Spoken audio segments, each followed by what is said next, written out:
우리 계속해서 빙하 시대 이제 얘기하고 있는데요. 제가 어제도 말씀드렸지만 제가 이제 강의가 이제 인포메이션이 많아요. 안에 정보가. 그러니까 이거를 다 외우려고 그러면 안 됩니다. 끝까지 못 가요. 그래서 하면서 핵심되는 내용만 이제 알면 됩니다. 저희 슬라이드 넘겨 주시겠어요? 네. 자, 저희가 이제 그 퍼즐 조각을 맞추는데 지금 이게 넘겨주시겠어요? 아직 제 얼굴이 나오는데. 네. 저희가 이제 빙하 스테이지 퍼즐 조각을 맞추는데 잠깐만요.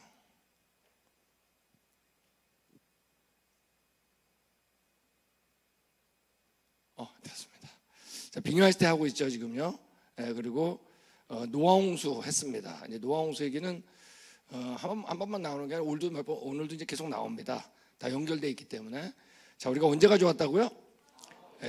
처음이 좋았는데 노아홍수 이후도 어땠다는 얘기예요?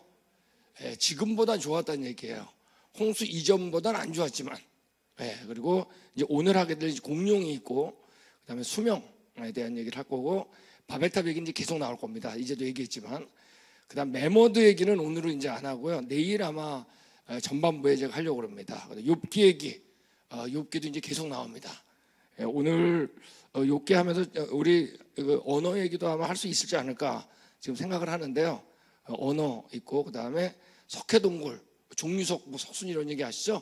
그게 뭐 몇백만 년 동안 만들었다 이런 얘기가 맞는 건지 이 얘기를 좀 할 것이고, 이게 빙하 시대 때 이해하는 게 제일 쉽습니다. 그다음에 인류 이동 어디로 했다고요? 우리 이제 바닷가 아시겠죠? 그다음에 석기 시대 오늘 목사님께서 말씀해 주셨는데, 사실 우리가 이제 석기 시대는 아예 말을 못 합니다.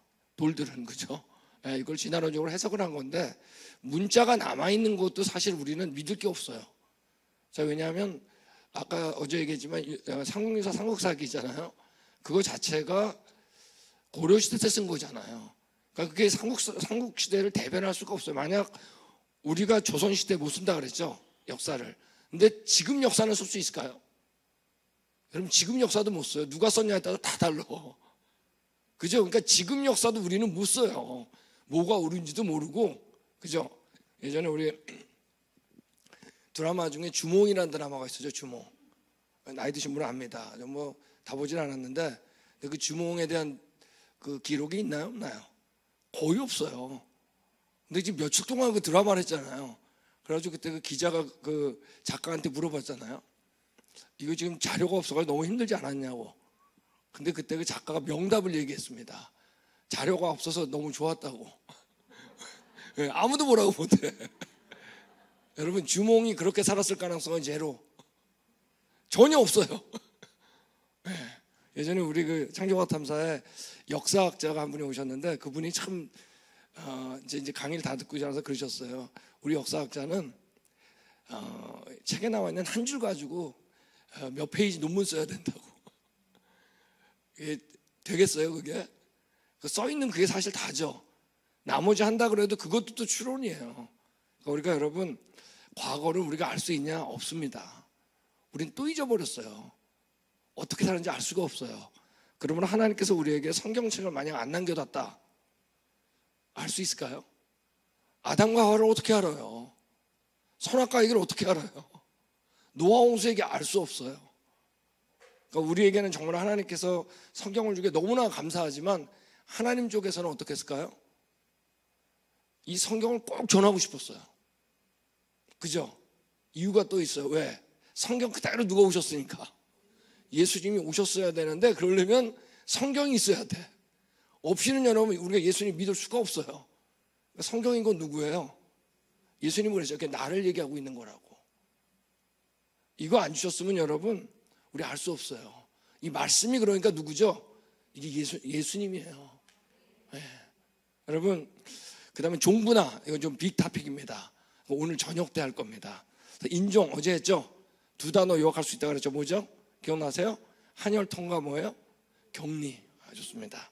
그 다음에 가인의 아내, 이 얘기도 이제 오늘 하려고 합니다. 그래서 먼저 수명부터 하겠는데, 태어나가지고 사실 난자와 정자가 만나가지고 우리 이제 태어나서 성장하고 그다음에 나이가 더 죽게 됩니다. 지금 겉보기에는 그래요.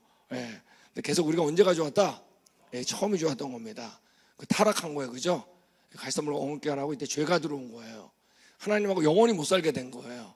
자, 이때 이제 죽음이 들어왔잖아요, 그죠? 예, 그리고 죄악이 가득 차가 쓸어버린 적이 있는 겁니다. 나왔을 때 추위와 더위가 시작됐는데 이건 지금보다는 어땠다? 예, 좋았던 추위와 더위 아시겠죠?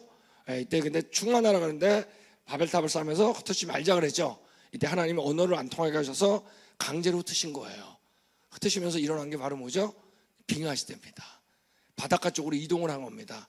물론 딴 곳으로도 이동할 수가 있겠죠. 그렇지만 일반적으로 그렇다 이겁니다. 거기가 제일 좋으니까 대륙을 넘을 수 있었다는 얘기예요. 흩어지면서 어떡한 거다? 잊어버린 겁니다. 이때 하나님께서 이스라엘 택하고 말씀 그대로 누가 오셨어요? 이 성경이신 예수님이 오신 거예요. 그러니까 예수님을 보내기 위해서는 반드시 우리 진짜 역사를 하나님이 어땠어야 돼? 미리 알려줘야 됐어요. 그걸 누구한테 알려준 거냐? 이스라엘한테 이스라엘 택해서 알려주신 거예요. 그 안에 계신 예수님, 그리고 그분이 우리 위해 십자가에 돌아가신 거예요. 부활한 다음에 변화가 일어났어요. 그죠? 그리고 이 성경책, 구약과 신약, 계시록이 묶여가지고 다 잊어버린 곳에 전파됐는데 전파되는 곳이 예수님이 가는 거예요. 우리는 여러분 살다가 죽는 게 아니에요. 다 죽었었어요. 근데 성경책이 가는 곳마다 살 수 있는 가능성이 생긴 거예요. 예. 근데 이걸 믿는 자, 이 믿는 자, 성경을 믿는 자가 예수님 믿는 거죠, 뭐. 성경 예수님이니까. 예. 이제 아마 다 처음 좋았던 그곳에 갈 수 있는 길이 열린 겁니다. 그래서 우리가 그 증거들을 이제 나누는데, 이 수명에 대한 얘기를 하겠는데, 오늘날은 뭐 우리가 이제 7, 80살 많이 살면 100살까지 살죠. 예. 근데 이 수명을 보면 어제 말씀드린 것처럼, 자, 이거 읽는 법은 아담이 130살 때 셋을 낳고 930살 때 향수하여 죽었다. 아시겠죠? 그러니까 왼쪽 숫자는 다음 사람 낳았던 나이고, 그죠? 근데 오른쪽은 뭐다? 죽은 나이. 그러니까 막대 그래프가 긴 거는 뭐예요? 오래 산 사람. 그 다음에 수직으로 했을 때 어땠어요? 겹친 사람은 동시대 사람이라는 얘기입니다. 이 얘기가. 자, 근데 그래 막대 그래프가 굉장히 길다가 900살 이상을 살아요. 일반 평균. 그러다가 갑자기 수명이 줄어들어요. 언제 줄어들어요? 노아 홍수를 기점으로 이제 셈이야 이제 양쪽을 다 살았으니까 셈 빼면은 400살 중반으로 쑥 떨어집니다. 평형을 거의 이루어요. 400살 중반으로. 그러다가 갑자기 또 나이가 반토막이 나요. 200살 초반으로 떨어지는데 그게 언제냐면 바로 바벨탑 일어났던 벨렉 때입니다. 그래서 이게 두 번 꺾이게 되는데 반으로 줄어들고 또 반으로 줄어들어요. 그 다음에 점점 줄어들어요. 이제 이 얘기를 하는 겁니다. 자, 저희가 이제 생명이라는 게 있어요. 생명이 뭐냐? 과학자들이 아무도 모릅니다. 생명, 과학자가 안 하고 뭐밖에 모르냐? 살아있는 것과 죽은 것 차이점밖에 몰라요. 말하다가 안 하더라. 숨 쉬다가 안 쉬더라. 맥박이 뛰다가 안 뛰더라. 온도가 유지되다가 안 되더라. 아직 생명이 뭔지는 몰라요. 과학자가 기껏 아는 건 사는 것과 살아있는 것과 죽은 거의 차이점밖에 몰라요. 네. 그러니까 우리가 살아있다는 것의 공통적 속성에 대한 추상적 표현이지 생명이 뭔지는 몰라요. 근데 성경에서 뭐라 그랬어요? 그 코에 뭐를 넣었어요? 그 생기가 라이프입니다. 생명을 넣었다 그랬어요. 그러니까 우리가 살아있는 자가 됐다 그랬어요. 생명. 네. 나중에 알았어요. 그 생명이 누구라는 걸. 그분이 그랬잖아요. 내가 곧 길이요 진리요 생명이다. 내가 부활이요 생명이다. 근데 우리가 범죄하니까 어떡한 거예요? 생명이 떠나간 거예요. 그러므로 하나님께서 얘기한 거예요. 정령 죽는다. 선악과 따먹으면. 왜? 예수님이 떠났으니까. 근데 나중에 그 예수님이 우리 안에 오면 어떻게 되는 거예요? 다시 살게 되는 거예요. 그 생명이 예수님이었어요.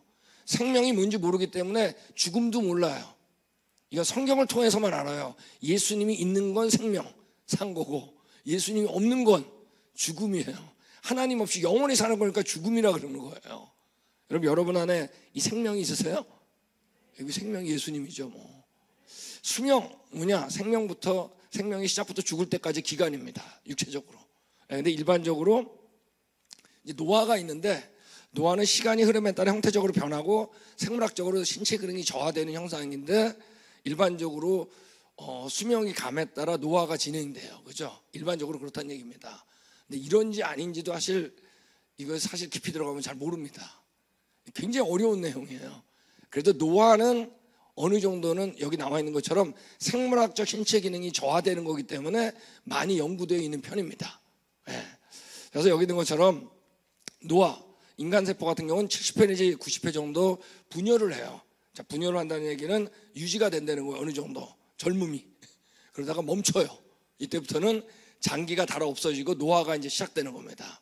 예. 그래서 이제 생물마다 사람 수명이 다른데 사람은 70에서 80년 정도 평균, 그리고 개하고 고양이는 15년에서 20년, 쥐는 2년에서 3년, 파리 같은 경우는 한 30일 정도 삽니다.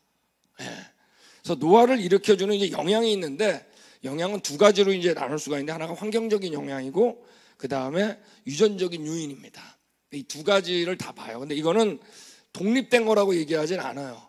서로 연결이 돼 있기 때문에. 근데 사실 한 단어로 표현하면 노화에 영향을 주는 건 우리 같이 하겠습니다. 스트레스. 여러분 스트레스 아시겠죠? 뭐 숙제 못하고 스트레스 받는 거 그 노화 원인이야. 이건 정신적인 거 아시겠죠? 우리도 마찬가지죠. 뭐 정신적 피해가 많잖아요. 또 하나는 뭐냐면 육체적인 스트레스도 있어요. 저를 때리면 뭐예요? 스트레스 받죠. 스트레스예요. 꼬집어도 스트레스죠. 육체에 뭔가 데미지를 주는 거 있죠? 이게 바로 뭐냐? 스트레스예요.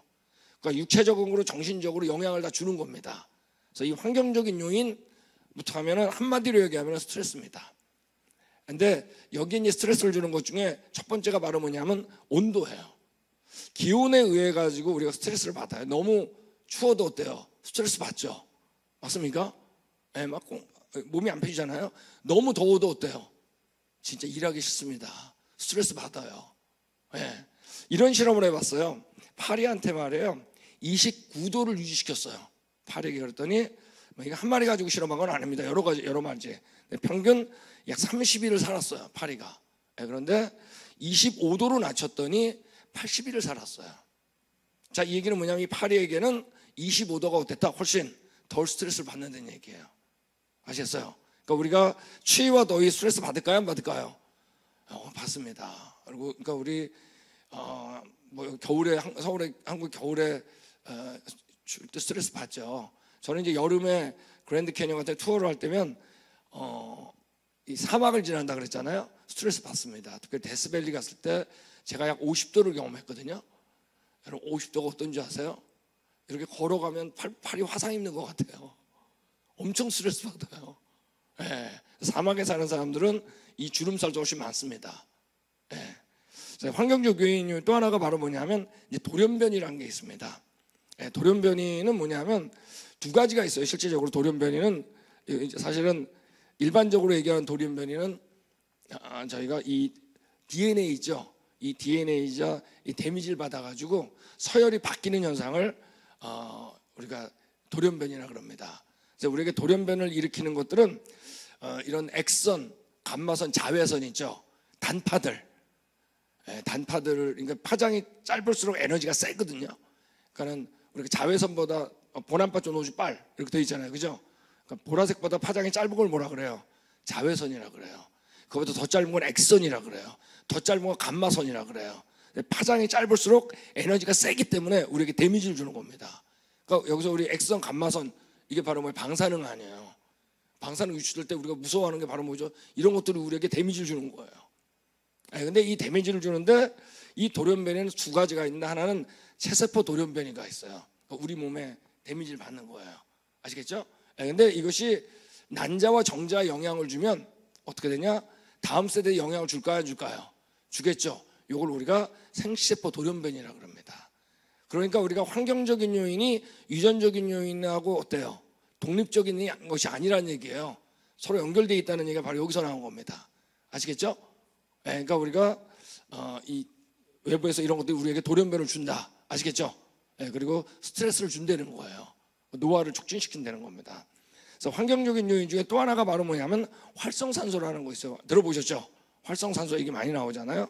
그래서 여기 정상적인 세포는 이렇게 깨끗한데 이 활성산소는 뭐냐면 이 산소가 세포를 공격하는 산소예요. 자, 이들에 의해 가지고 노화나 질병이 또 빨리 발생해요. 그러니까 이런 것들이 일반적으로 환경적인 요인인데, 환경적인 요인은 그래서 대표적인 게 세 가지가 있는데 지금 얘기했던 온도입니다. 우리에게 스트레스를 줘요. 두 번째가 뭐냐면 돌연변이, 돌연변이.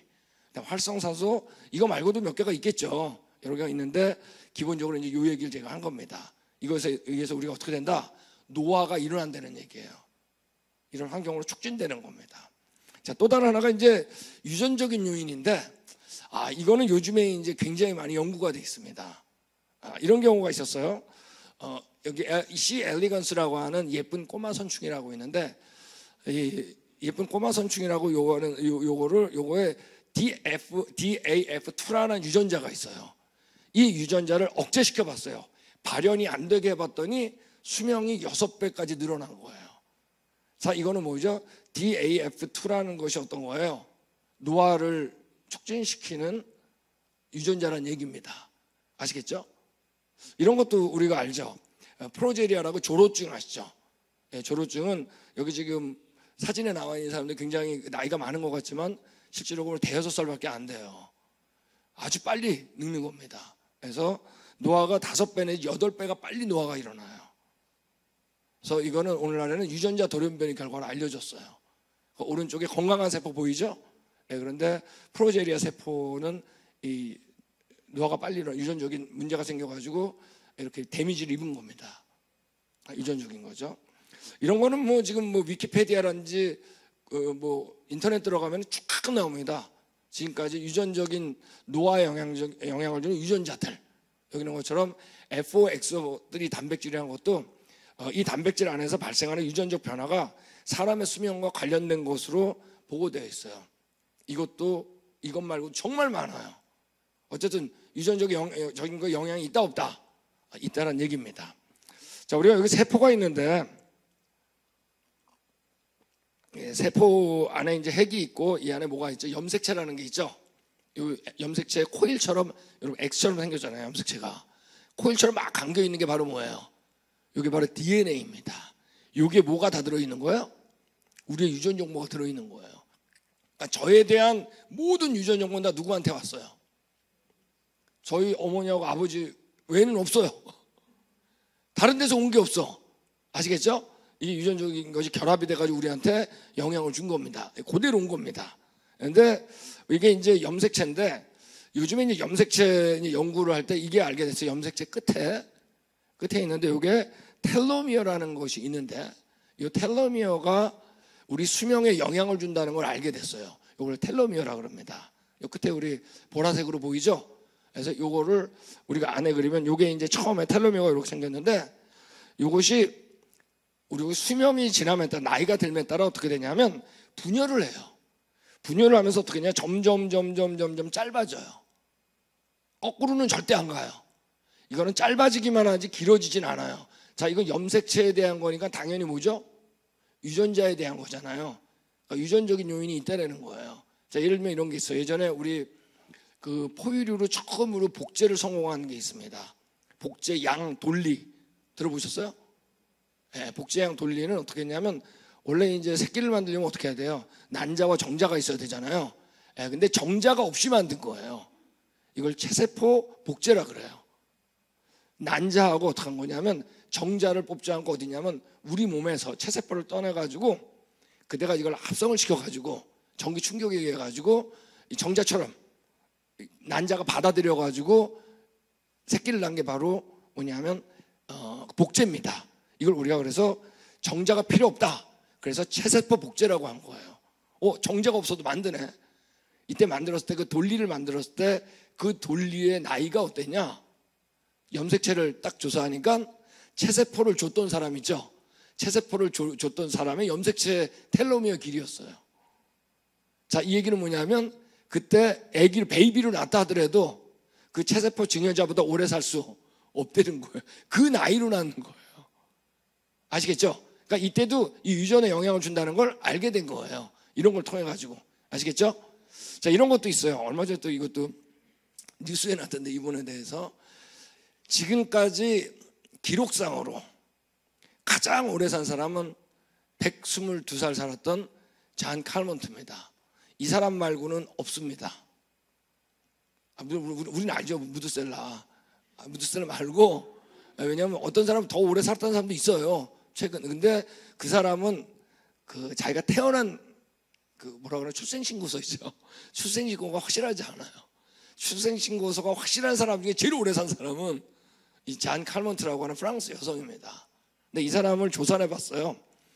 뭐 이 사람한테 얼마 전에 뉴스를 보니까 이 사람이 오래 산 이유가 스트레스를 안 받아서 그렇다는데 맞겠죠. 지금 얘기한 것처럼 자기는 스트레스 받지 않고 너무 편하게 살았다. 어쨌든 이 사람의 그 직계 조상을 조사해봤어요. 5대까지. 근데 이 5대 이 사람들이 모두가 같은 동네에서 계속 살았다는 걸 알았어요. 자, 이 얘기는 환경적인 요인은 어떻다? 픽스 시켜놓을 수 있잖아요. 같다고 할 수 있잖아요. 근데 해봤더니 다른 지역, 같은 지역의 다른 사람들보다 평균 10년 6개월이나 더 오래 산 거예요. 자, 그러니까 분명히 환경적인 것도 중요하지만 어떤 게 있다? 유전적인 거란 겁니다. 그래서 저도 정말 저희 아버님이 지금 살아계신데 95이신데 우리 외삼촌도 95이시고 93인데 아주 빨리 예수님 만나고 싶은데 약간 유전적인 요인에 한번 저도 금방 죽지는 않을 것 같은데 약간 아시겠죠? 유전적인 거. 자, 그래서 우리가 실제로 지금 말씀드린 것처럼 환경적인 요인하고 유전적인 요인은 독립된 것도 아니다. 아니란 얘기예요. 아시겠죠? 자, 그래서 만약에 우리 유전자가 이렇게 있는데 여기 초록색이 있는데 초록색 유전자는 우리 노화를 억제시키는 유전자고 수명을 길게 하는, 빨간색은 노화를 일으키는 수명을 더 줄이는 이런 유전자라고 했는데 만약에 어떻게 이것이 조합이 돼가지고 말이에요. 빨간색하고 초록색이 이렇게 모이게 된 거예요. 한쪽에 다음 세대에 있어가지고 그래서 수명을 느리는 줄이는 유전자가 있고 수명을 느리는 유전자가 있으면 만약에 수명을 줄이는 유전자를 억제시키고 아까 DAF2 우리 꼬마 선충처럼 그 다음에 수명을 느리는 유전자를 증가시키면 어떻게 될까요? 급격하게 수명이 증가할 수 있다는 가능성을 알 수 있겠죠. 되셨어요? 제가 이걸 계속 연구하는 거예요 지금요. 또 하나는 뭐냐면 거꾸로 수명을 줄이는 유전자를 발현시키고 수명을 느리는 유전자를 억제시키면 어떨까요? 급격하게 수명이 감소할 수 있겠죠. 됐습니까? 자, 이게 이제 기본적인 얘기는 다 끝난 거예요. 이제 빨리 했는데, 자, 그래서 우리가 이제 성경으로 돌아가면 여기에 분명히 두 번의 무슨 변화가 있었어요. 하나가 뭐냐면 노아홍수 심판 때 갑자기 줄어들고, 두 번째 갑자기 줄어드는데 노아홍수 이전의 환경을 알 수 있는 것 중에 하나가 바로 뭐냐 화석입니다. 그죠? 노아홍수 때 매몰된 거 다 아시잖아요. 그럼 그때 얼마나 좋았나 나빴는지 알 수 있습니다. 그래서 홍수 이후의 수명 단축을 보면 먼저 우리 여러분 이거 기억나세요? 석탄의 양을 볼 때 만약 오늘날 노아홍수가 나면 이 정도의 석탄의 매장량을 만들 수 있다 없다? 그때 이 나무의 석탄의 양을 가지고 역으로 계산하면 지금보다 나무가 몇 배 많았다는 거 혹시 기억하세요? 너무 많았어요. 하여간 그래도 100배입니다. 100배. 200배일 수도 있어요. 왜냐면 100배보다는 높다 그랬어요. 그 사람이요. 나무가 100배보다 많아야 돼요. 그러니까 그때는 추위하더위가 없었잖아요. 어떤 거에 지금보다 환경이 아주 좋았다는 걸 알 수 있어요. 화석들을 보면 여러분 그 크기가 굉장히 커요. 여기 있는 거 버섯인데 버섯이 어떤 화석은 6m예요. 바로 이 화석입니다. 이거 버섯인데 6m예요. 정말 이거 하나 한번 캐면 얼마나 오래 먹겠어요. 그죠? 문제가 없었다는 얘기예요. 이걸 누가 상상해가지고 이렇게 그렸는데 이런 것도 있어요. 노렉이라고 하는 벌레죠. 벌레 화석이 발견했는데 벌레 그 길이가 2.63km예요. 63m예요. 그래서 여기 이제 영국에서 발견했는데 이거를 너무 신기해가지고 복원을 시켜본 거예요. 대단하죠? 타고 다녔을 거예요. 그러니까 우리가 이 정도로 좋았다는 얘기예요. 여기는 뭐 이런 거 아모나이트 같은 경우 잘 사람키만 이거 하나 진짜 잡으면 얼마나 오래 먹겠어요. 그죠? 잠자리도 말해 긴 것들은 이런 게 있어요. 76cm. 자, 이 얘기는 뭐냐? 오늘날하고 환경이 어땠다? 이전에 같지 않았다는 거예요. 이들이 살 만큼 어땠다는 건 훨씬 좋았다는 얘기예요. 신체가 클 수 있다는 건 어떤 거예요? 그만큼 성장할 수 있었다는 거예요. 유지할 수 있었다는 거예요. 공룡도 마찬가지입니다. 조금 이따 나오겠지만 공룡도 보면 다 크잖아요, 등치가. 이들이 사는데 문제가 없었다는 거예요. 예. 근데 우리가 성경에서 보면 우리 같이 읽겠습니다. 시작.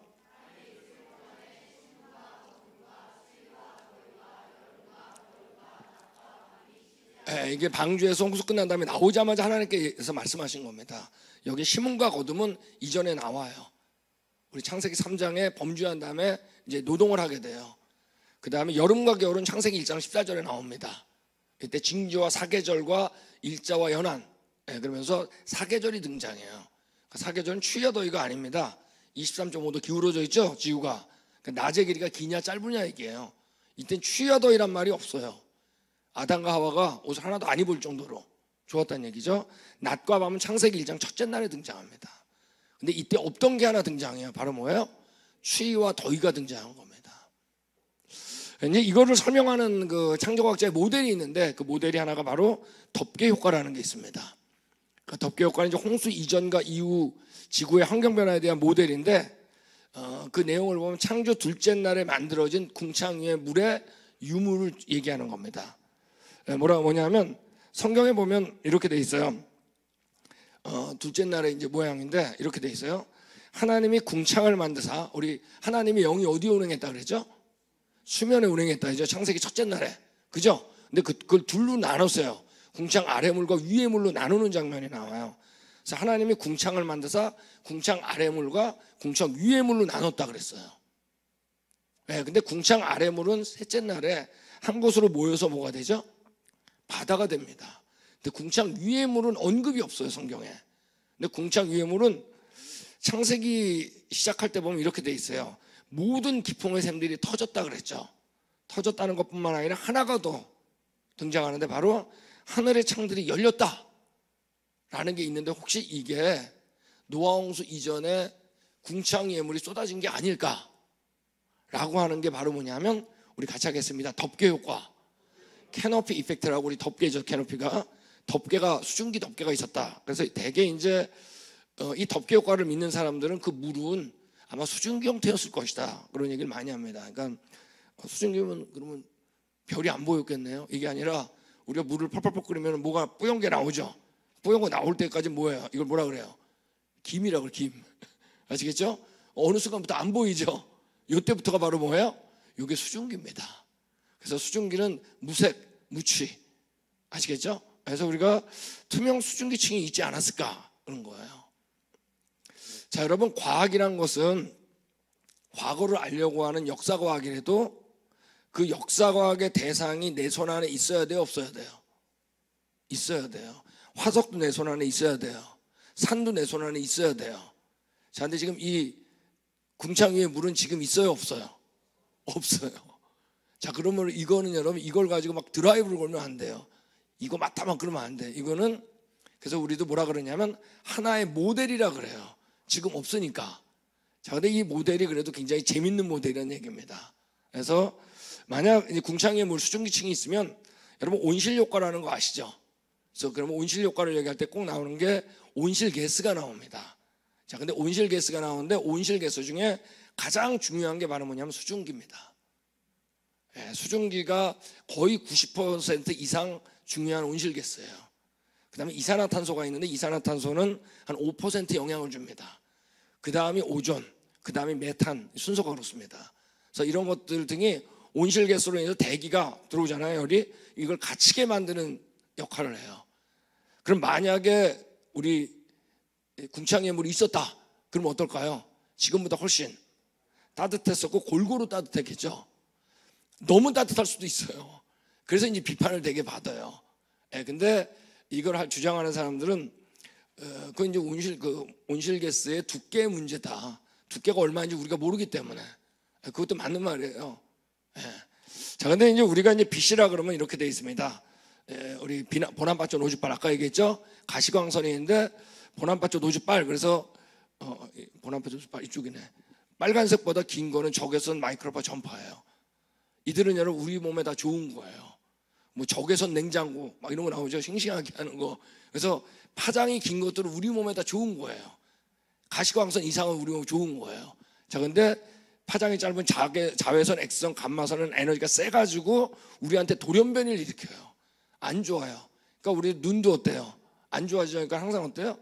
UV 차단하는 안경을 쓰잖아요. 우리에게 해로운 것들입니다. 그런데 만약에 궁창 위에 물이 있었다면, 지금 공기 중에 오존이 있다 그러죠. 오존이 이제 회로운 강사 막아주기도 하는데, 그 오존은 지금 대기 중에 수증기가 있잖아요. 수증기가 이렇게 단파에서 파괴돼 가지고 오존이 만들어져요. 옷들이. 만약에 노화홍수라면은 이 덮개 모델을 보면은 궁창 위에 물도 있고 오존층도 지금보다 두껍게 돼요. 그러면 어떠냐면 온실 효과 때문에 안에가 따뜻하고, 이렇게 되면 어떠냐면 단파는 이게 차단을 시키는 거예요. 뭐만 들어오게 되면 우리 몸에 드는 장파만 들어오게 돼 있어요. 그러니까 스트레스가 훨씬 어땠을까요? 덜했겠죠, 그죠? 네. 자, 근데 궁창의 물이 다 쏟아진 거예요. 그럼 오존층의 두께도 어떨까요? 얇게 되는 거죠. 그러므로 지금은 어때요? 우리가 아시다시피 자외선이 다 들어오잖아요. 단파가 들어요, X선이. 그러니까 우리 얼굴이 까매지는 겁니다. 네. 그러니까 우리 보면은, 그러니까 근데 이전의 환경을 보면 어땠다는 걸, 훨씬 등치 큰 것들 많았다는 거. 등치 컸던 게 많았다는 얘기가 뭐냐면 수명도 길었다는 얘기예요. 성장해야 되니까. 성장이 굉장히 오래 갔다는 얘기입니다. 자, 되셨어요? 이게 바로 뭐냐면 덮개 효과입니다. 그러니까 노화홍수 이전과 이후의 환경 변화에 대한 모델, 이렇게 감수할 수 있다는 겁니다. 또 하나가 있는데 이런 게 있어요. 홍수 이전과 이후에 이제 유전적인 얘기를 하는 겁니다. 병목 현상. 요거는 이제 호주의 창조학 단체인 CMI라고 있는데, 거기 회장인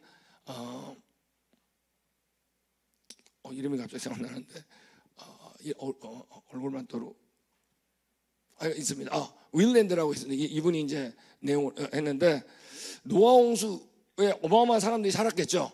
우리가 계산할 때 노화홍수 이전에는 적어도 10억은 살았던 것 같아요. 그 족보를 쭉 했잖아요. 10명씩만 나도 한 10억이 됩니다. 적어도. 물론 이건 확실하지 않아요. 왜냐하면 그때 강포가 심했다 그랬죠. 사람을 막 죽였었기 때문에 조금 다릅니다. 근데 10명씩만 그대로 났다 그러면 한 10억 정도가 돼요. 근데 그 10억이 다 죽고 몇 명만 살았어요? 8명만 살았잖아요. 그죠? 이건 여러분 어마어마한 인구의 뭐냐면 병목 현상이에요. 다 죽고 8명만 남았잖아. 그 다음에 다시 이제 번성을 한 거죠. 지금 뭐냐면 노화홍수 이전에 10억이 살았는데 말이에요. 병목 현상에서 몇 명만 남았어요? 8명만 나왔잖아요. 특별히 여기서 함셈, 야벳의 부부에서부터 애들이 나왔잖아요. 만약 그러면 왜 인구가 갑자기 줄어들었을까? 이에 대해서 이 사람이 모델을 만든 거예요. 자, 여기 보면 우리 잘 따라하고 계세요? 저 오전부터 너무 유전자 얘기하고 그러면 이게 잘 어렵긴 한데, 자 보면 여기 만약 대문자 A는 수명을 증가하는 유전자라고 할게요. 아시겠죠? 소문자에는 수명을 줄이는 유전자예요. 아까 보셨듯이 그런 게 있다 그랬잖아요. 자, 그럼 만약에 노아가 대문자 A, 소문자 A를 가졌다.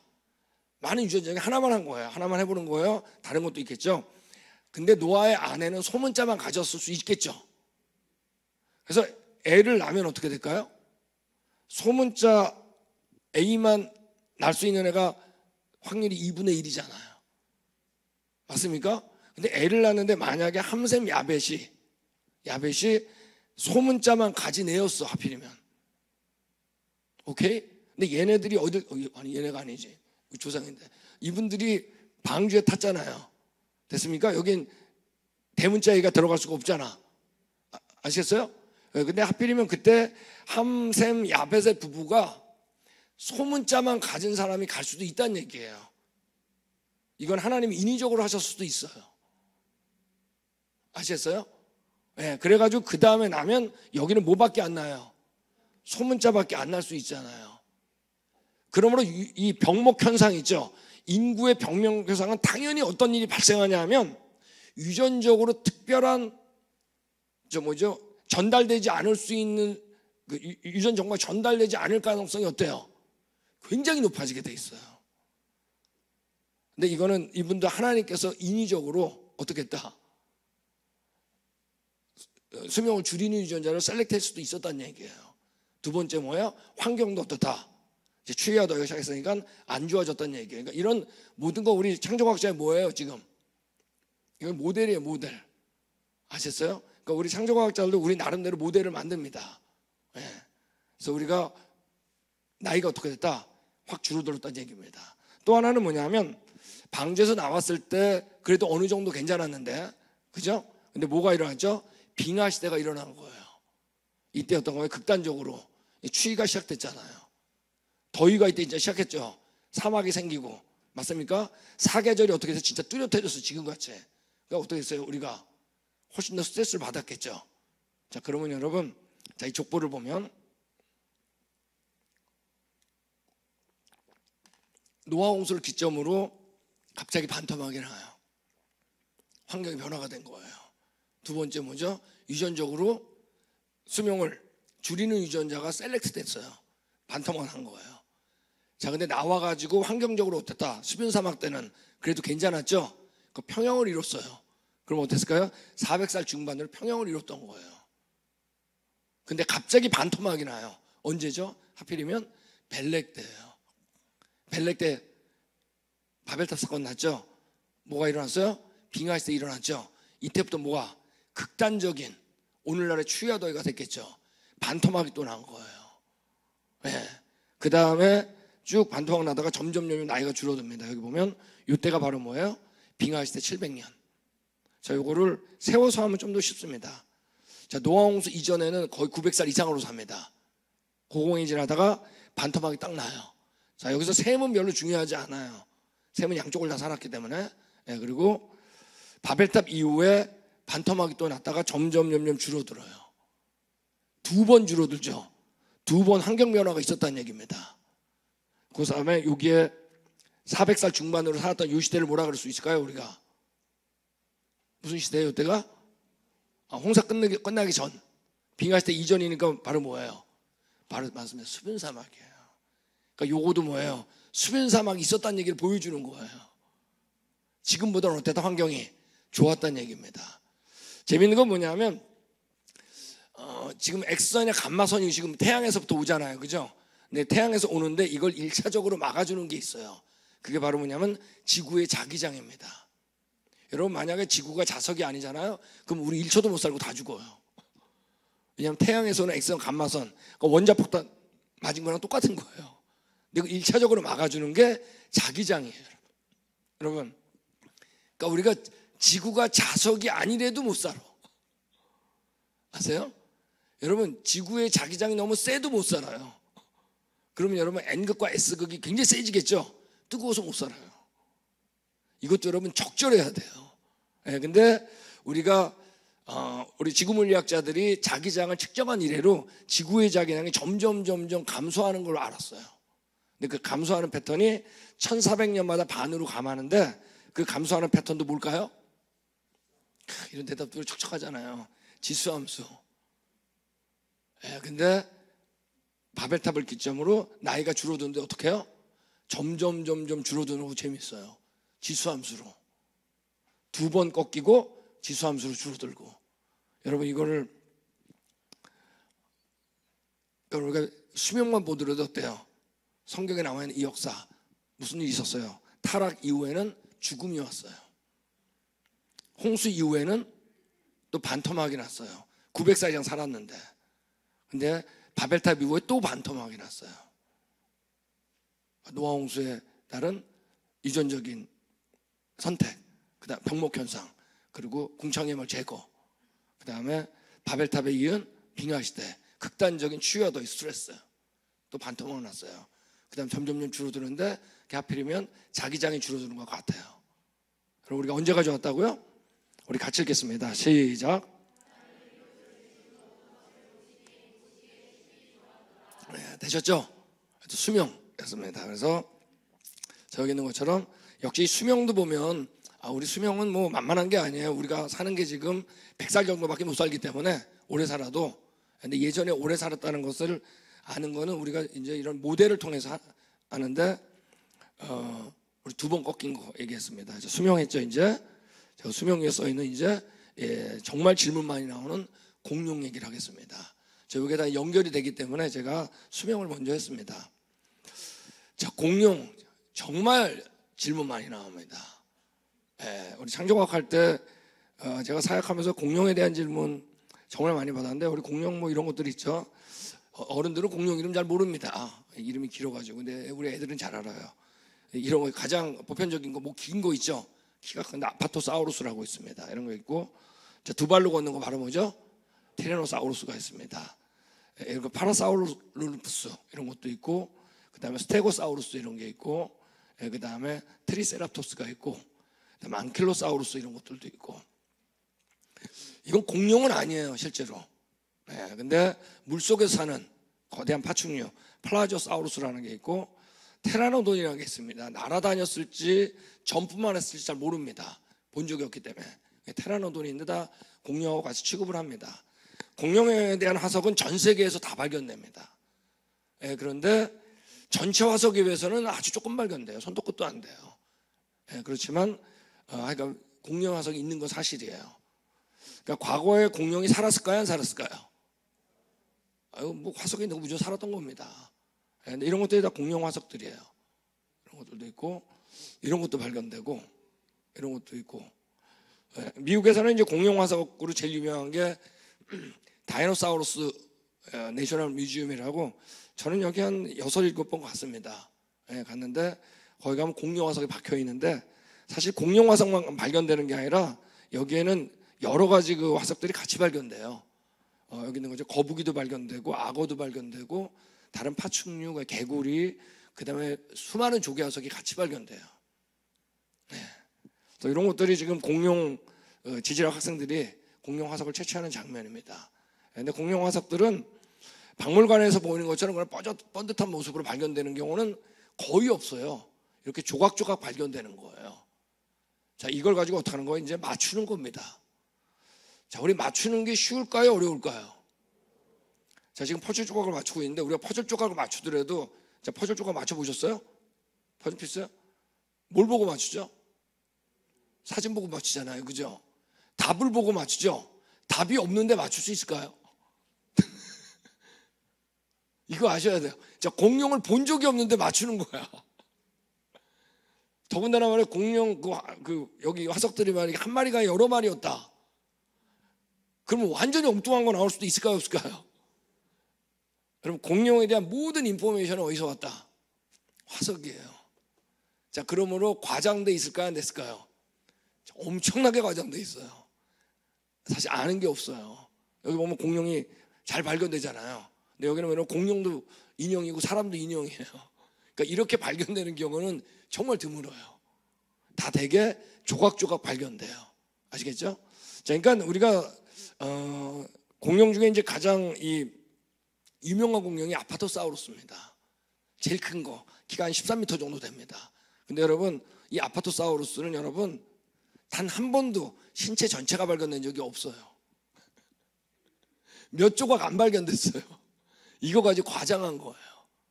그래서 여러분, 제가 이제 여기 우리 캐나다에 로얄 타이러 뮤지엄 갔는데 세계적으로 유명한 공룡 박물관이에요. 저기 어딘가요? 그러니까 캐나다에 우리 간 적이 있습니다. 근데 제가 찍은 건데, 원래 법칙은 공룡을 전시할 때 진짜 발견된 부위는 컬러를 다르게 하게 돼 있어요. 빨간색이나 이런 거로. 그리고 자신들이 추정한 거는 다른 색으로 하게 돼 있어요. 원래 그걸 지키는 박물관은 거의 없습니다. 그걸 지켰다가는 여러분 가서 다 웃을 거예요. 이 뼈면 쪼가가지고 이거 어떻게 알아요? 여러분, 이 LA 박물관도 마찬가지예요. 거의 다 확장한 거야. 아직까지 아파토사우루스는 여러분 신체 전체가 발견된 경우가 단 한 번도 없어요. 이걸 아는 사람은 거의 없다고. 이런 경우도 있어요. 브론토사우루스라고 유명한 공룡이 있습니다. 인형도 팔고 막 그러는데 나중에 밝혀졌잖아요. 이 머리가 여러분 6km 밖에서 다른 데서 발견된 거야. 몸통하고. 나중에 보니까 브론토사우루스의 머리하고 디플로토쿠스라고 하는 동물의 몸통인데 이걸 합성한 거다. 그래가지고 이제 나중에 이 브론토사우루스라는 이름은 없애버렸어요. 그냥 결정을 아파토사우루스로 하자 그랬어요. 그것도 웃기지. 그리고 다른 데 따로 발견됐는데. 이런 것도 있어요. 자, 우리가 이걸 뭐죠? 티렉스죠. 티라노사우루스인데 이빨만 보고 이제 어떻게 살았느냐 추정해야 되잖아요. 이런 걸 보고 육식을 했을 거다. 왜? 이빨이 뾰족하니까 무섭게 생겼잖아요. 근데 자세히 보는 건 다시 한번 보여드릴게요. 자, 이 아프토사우루스가 가는데 앞발이 어때요? 정말 짧죠? 그러면 동물을 잡으려면 앞발이 만나야 돼요.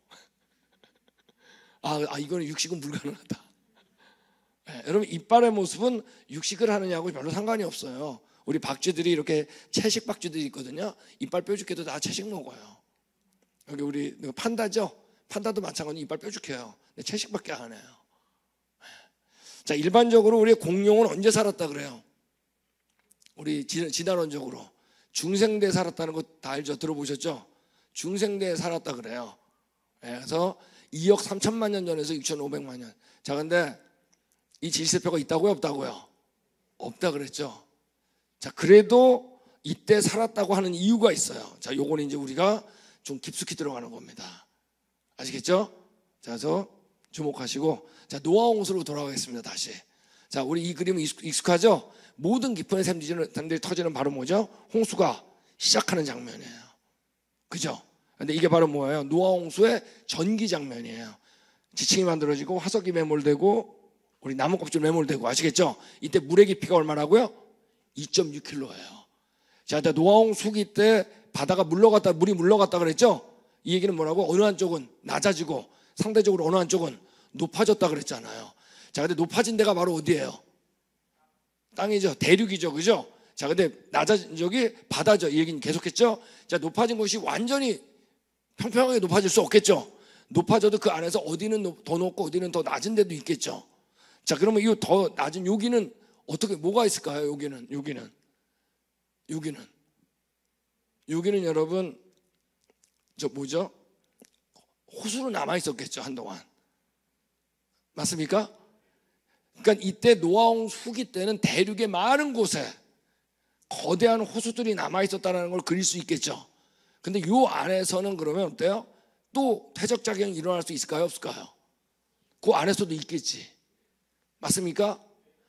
여러분, 노아 홍수 전기 때 물의 깊이가 얼마라고요? 2.6km예요. 그러므로 노아 홍수 전기 때 만들어진 지층에는 육지동물이 매몰되기가 어려워요. 왜? 육지동물들 사람을 포함해서 다 어떻게 되니까? 물 위에 뜨니까. 제가 사실 우리 3개월 전에 했습니다.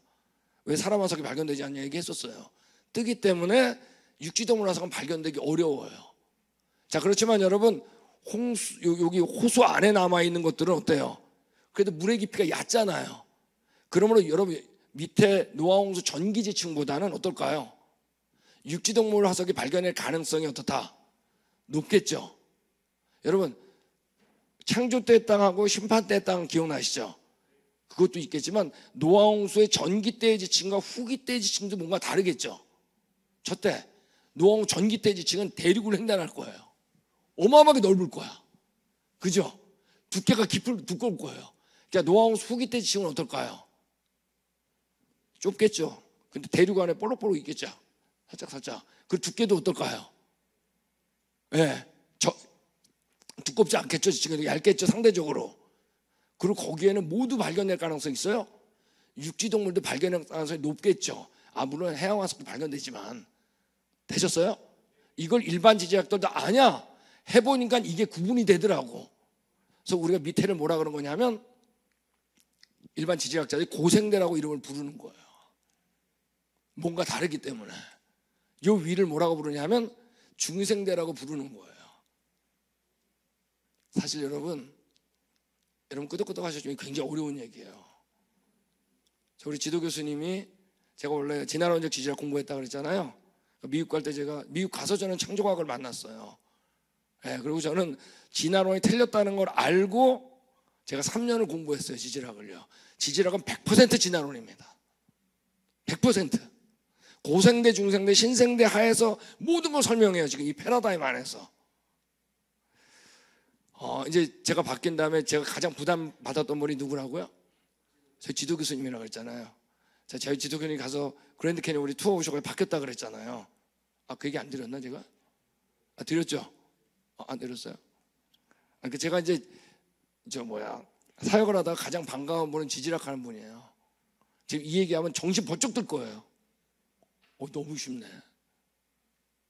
우리 그중에 특별히 우리 지도 교수님이 이제 우리 투어로 오셨어요. 저희 지도 교수님 무신론자고 진화론자고 대한지지학 회장도 하셨어요. 저를 아들같이 사랑하셨어요. 저는 이제 지지락이 빨라가지고 학부 때 대한지지학회 논문도 나갔을 정도예요. 굉장히 사랑하셨어요. 미국 올 때마다 또 만나고, 제 아내도 있지만 우리 같이 가족끼리도 식사하고 그 정도로 아주 저를 사랑했습니다. 근데 이제 이 제자가 어떻게 된 거예요? 자기를 반대하는 제자가 됐잖아요. 틀렸다고. 학자는 여러분 이게 진짜 기분 나빠요. 근데 저희 교수님이 아주 인격자셔가지고 저는 한국 오면은 우리 교수님과 꼭 인사를 드립니다. 그리고 LA 오시면 저희 교수님이 따님이 LA 계셔가지고 오면 제일 먼저 하는 게 저한테 전화하시는 거예요. 그러면 1박 2일, 2박 3일 제가 드라이브해서 또 구경시켜주고 그래요. 창조가 얘기는 안 해요. 그 얘기했다가 제자고 뭐가 없어 다 등 돌리는 거예요. 제가 뭐 하는 거 다 하셔도 질문 안 해요. 그러다가 제가 2007년도에 저희 교수님한테 2008년도입니다. 우리 그랜드 캐니언 우리 창조과학 탐사 한번 가시겠냐고. 궁금한 거죠. 한번 가보자. 그래서 오신 거예요. 어떻게 되셨을까요? 완전히 바뀌었습니다. 어디서 바뀌었냐? 첫째로 창조 때의 땅, 심판 때의 땅. 이건 여러분 진화론자들한테 가장 어려운 지질학자한테, 근데 우리한테 너무 쉬워요. 근데 저희 교수님 전공이 중생대 퇴적층이에요. 대구 쪽에 거기 경장문제. 제가 그래서 여쭤본 거예요. 교수님 왜 고생대층은 어마어마하게 넓고 두껍고 중생대층은 이렇게 조그마냐고. 그걸 왜 분지라 그러거든요. 분지 형태로 발견되냐고. 근데 저희 교수님이 그러셨어요. 그게 중생대 퇴적층을 하는 사람들의 가장 어려움이다. 그때 제가 이 설명을 드렸어요. 저희 교수님이 아무 대답 안 하셨어요. 왜? 너무 쉽거든. 여러분 과거 누굴 만나야 된다고요? 그 다음에 또 저희 투어로 오셨어요. 그 투어가 빙하이세 투어였어요. 끝나자마자 제가 끝난 다음날 맥도날드 가서 저희 교수님하고 사모님께 예수님을 전했습니다. 40분 동안. 너무 좋아하셨어요. 이걸 믿는 거구나. 여러분 과거 누굴 만나야 된다고요? 여러분 지질학자가 오면 너무 중생대 딱 맞네. 그러므로 당연히 공룡은 어디서 발견된다 그러겠어요? 중생대. 왜 중생대라 그래 아시겠죠? 그래서 제가 일반적으로 얘기를 좀 그래도 해보고, 이건 여러분 정말 여러분 수준 어마어마하게 올라온 거예요. 이거 아무나 대답하는 게 아니에요. 지금 이 얘기는. 자, 근데 그러면 이제 공룡이 살았다는 거는 의심하지 않아요. 근데 뭐죠? 공룡이 왜 멸종됐냐는 거예요. 그죠? 얘기한 것처럼 아까 중생대 때 발견됐다. 근데 특별히 여기 중생대 때 KT 경계라고 그래요. 왜냐하면 그 중생대 메뉴의 백악기를 이제 크레타시어스, 그다음에 이제 앞에를 터셔리, 그 KT라는 이제 앞에 이니셜을 따가지고. 근데 이때 왜 멸종을 했냐라고 하는 것 중에 가장 대중적인 게 바로 뭐냐면 운석 멸종론입니다. 운석이 떨어져가지고, 운석이 떨어진다면 어떻게 됐냐면 너무 커가지고 막 먼지가 올라가서 이 먼지가 태양열을 차단했다는 거예요. 복사 에너지를. 추위가 와가지고 공룡이 멸종했다는 거예요. 근데 사실 이건 좀 문제가 있는 게 왜 공룡만 멸종해? 그죠? 근데 여러분 여기에 대해서 가장 이제 대표적인 게 유카탄 반도라고 있는데, 자, 저희 여러분 그랜드 캐니언 오시잖아요. 우리 창조과학 탐사 오시잖아요. 그럼 세계에서 가장 유명한 운석구 보게 돼요. 길이가 1km예요. 깊이가 200m 되는데 거기가 세계에서 가장 유명한 운석구예요. 우리 다 보셨죠, 목사님? 근데 유카탄 반도라고 있는데 여기에 이게 떨어져가지고, 근데 사실 이거는 운석구가 그렇게 크지 않아요. 이거 하나 가지고 지구 전체가 어떤 동물이 멸종시킬 만큼 그렇게 큰 규모가 아니에요.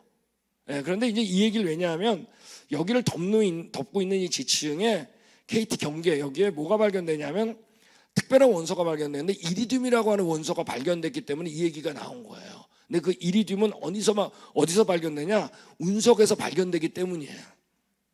그래서 운석과 관련됐다고 이 사람들이 이론을 누가 낸 거예요. 이거를 모두 다 받아들이는 게 아니에요. 예. 근데 여러분 사실 이 이리듐은 어디에도 있냐? 용암에도 있어요. 예. 근데 여러분 노아홍수 때 모든 기파에 터졌다 그랬죠. 그죠? 거기에 매몰됐기 때문에 당연히 이리듐이 발견되는 건 이상한 게 아니에요. 그죠? 예. 그래서 우리가 노아홍수 때 특별히 후기 때 매몰된 것들이 있겠죠. 예. 대부분은 물에 떠다니다가 익사했지만 되셨어요? 더군다나 우리 말씀드린 것처럼 여기 공룡들은요, 공룡만 발견되는 게 아니에요. 거기 많은 해양 생물들이 같이 발견돼요. 네. 그러니까 그걸 뒷받침하는 거죠. 그래서 공룡이 방주에 타지 않은 것들은 다 어떻게 될까? 대부분은 익사했고 어떤 것들은 어떻다? 매몰된 것들도 있다는 얘기입니다. 네. 그래서 이런 것도 보이죠. 그래서 뭐 이론이 많아요. 화산 때문에 어마어마한 화산이 일어난 것 같다. 다 번개 맞아 죽었냐? 아니면 갑자기 비가 안 와가지고 근데 또 공룡만 죽어. 그러니까 이게 어려운 거예요. 제가 여러분 창조과학을 했을 때 굉장히 당황했던 것 중 하나가 공룡에 대한 질문을 받았을 때예요. 왜냐하면 제가 원래 공룡은 화석이죠. 그러니까 지질학이 그 담당이에요. 공룡에 대해서는 대상인데 그 연구의 대상인데 제가 공룡을 배워본 적이 없다는 걸 알았어요. 근데 공룡을 배워본 적이 없는데 왜? 공룡에 대한 제대로 된 이론이 없거든요.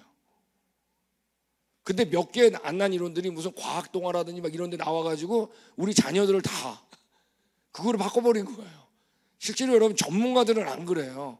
거기에 문제점이 너무나 많기 때문에. 예. 자, 이제 최근 얘기를 좀 하겠습니다.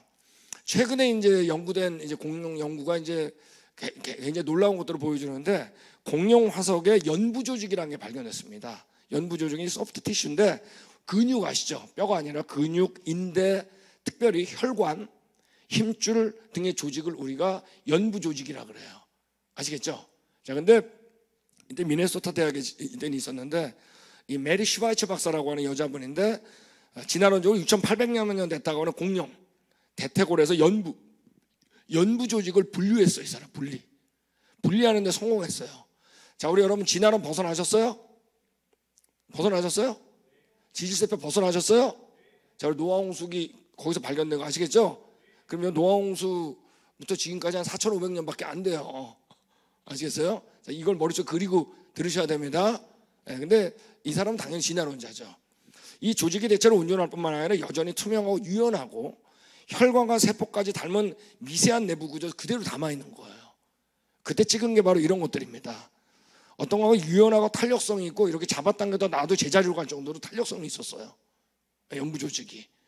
건조해진 뼈, 이런 섬유기조가 있는데 나중에 또 연구를 했을 때 더 놀라운 게 발견됐어요. 그 안에 혈관이 발견된 거예요. 적혈구가. 이게 바로 그런 그 사진입니다. 예. 자, 이때 그 메리 슈바이처 박사가 이제 한 얘기인데, 이거를 발견했을 때 얘기입니다. 티라노사우루스의 뼈의 얇은 조각이 현미경으로 렌즈 밑에 호박색으로 빛났다.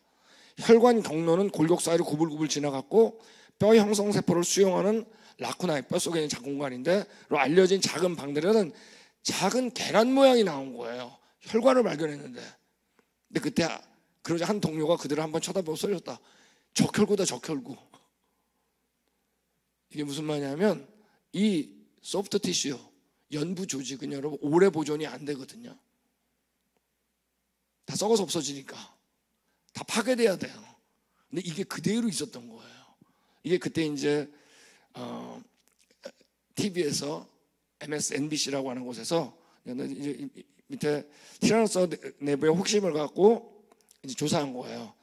뼈의 단면에서 모든 생물이 불가능하다는 뭔가를 봤어요. 이 여자가 봤는데 이게 바로 그때 바로 적혈구처럼 보이는 둥근 구조 공룡 혈구를 발견한 거예요.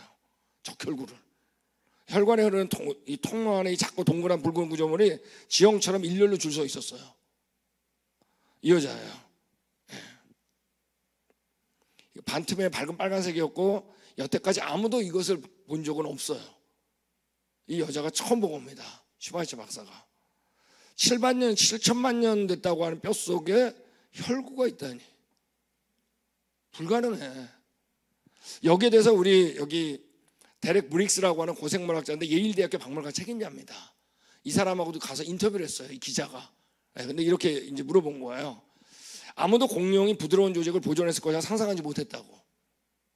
이 사람이 얘기했는데, 피바디 박물관 이제 고생물학 책임자입니다. 근데 이때 기자가 물어봤어요. 자, 이런 얘기를 들었을 때 당신은 반응이 어땠냐, 당신이? 그랬더니 당신 반응이 어땠습니까? 저는 모든 사람들과 마찬가지로 다 똑같았어. 이것은 전혀 일어날 가능성이 없다고 생각했다는 거예요. 아마도 그녀가 증거를 잘못 이해했거나 과장했을 것이라고 생각했어요. 불가능하다. 처음엔 의심이 많았겠군요. 당연하다고. 왜 다른 사람은 이런 발견을 생각해내지 못했을까요? 그걸 추출할 생각도 안 했으니까. 왜냐하면 생물학적 기록은 시간이 지나면 모두 썩는다는 것이 분명한데 그 물질을 분해하고 재활용하기 때문에 그런 종류의 섬세한 구조물들이 수백만 년 동안 살아남는다는 것은 있을 수 없다는 거죠. 생각해보면 화학 생물학적 법칙, 우리가 알고 있는 다른 모든 것들이 사라져야 한다고 말했을 때 이제 이 여자가 얘기하는 거예요. 불가능해. 이럴 수 없어. 다시 해. 다시 한 거야. 할 수 없이 여자분이. 근데 어땠냐면 이번엔 더 많은 혈구를 발견한 거예요. 여기 당시 그 특파원의 말입니다. 화석이라면 남아있어서는 안 되는 혈관, 심지어 완전한 세포처럼 보이는 것들이 남아있었다. 이것은 유기물질들은 100만 년도 남아있을 수 없다는 기존의 과학 규칙에 심각하게 도전하고 있는 것이다. 100만 년도 여러분 길게 잡은 거예요. 이렇게 남아있기 어려워요. 그것들은 6,800만 년 동안 남아있었다. 자, 이 사람이 얘기하는 거 잘 보세요. 6,800만 년 동안 남아있었다 그러잖아요. 이때 나왔을 때 6,800년이 안 된 것 같다 이 얘기를 해야 되죠. 근데 그때 봤던 사람들은 모두가 혈구나 이런 것들이 더 오랫동안 보존된다는 걸로 바꿔야 되는 것 같다. 상식보다 어떠죠? 진화론적인 믿음이 더 센 거예요. 이걸 바꾸려고 안 해요. 여러분, 이건 이제 나중에 저희 창조과학자가 한 겁니다. 저희도 해봤어요. 근데 진짜 있더라고요. 얼마나 탄력성이 있었는지 잡아당겼다 놔도 다시 복원이 돼요. 소프트 티슈가 그대로 발견돼요. 지금은 이거는 거의 대부분의 화석이 다 있는 거로 보여요. 지금은요. 작년에도 발표됐죠? 온전한 피부를 가진 공룡이 또 발견됐어요. 자, 이 얘기는 뭐예요? 매몰된 것도 갑자기 매몰됐지만 오래되지 않았다는 얘기예요. 분해되기 이전. 여러분, 방주에 공룡도 탔을까요? 안 탔을까요? 모든 코로솜을 쉬는 육지동물은 타락을 했죠. 안 탄 것들은 어떻게 됐을까요? 밖에서 다 대부분은 물 위에서 익사했을 거예요. 어떤 것들은 매몰된 것도 있었겠죠. 방주에서 나왔을까요? 안 나왔을까요? 나왔겠죠. 나왔을 때 추위와 더위가 시작했죠. 그렇지만 하나님께서는 죽일 생각이 있었어요? 없었어요? 이때가 바로 뭐죠? 수분 사막. 아셨어요? 근데 괜찮게 살았겠죠? 그러다가 뭐가 일어났어요? 빙하 시대가 일어난 거예요. 이제 진짜 추위가 일어났고 또 더위도 생겼어요. 여러분, 이때부터 뭐가 발생하냐면 같이 하겠습니다. 자연 선택. 자, 이 얘기는 내일 더 자세하게 나옵니다. 자연 선택이 돼요. 자연 선택이라는 건 뭐냐면 자연에서 어떤 건 선택돼서 죽고 어떤 건 선택 안 해서 죽는다는, 선택돼서 살고 어떤 건 선택되지 않아 죽는다는 거예요. 거긴 반드시 뭐가 있어요? 죽음이 있어요.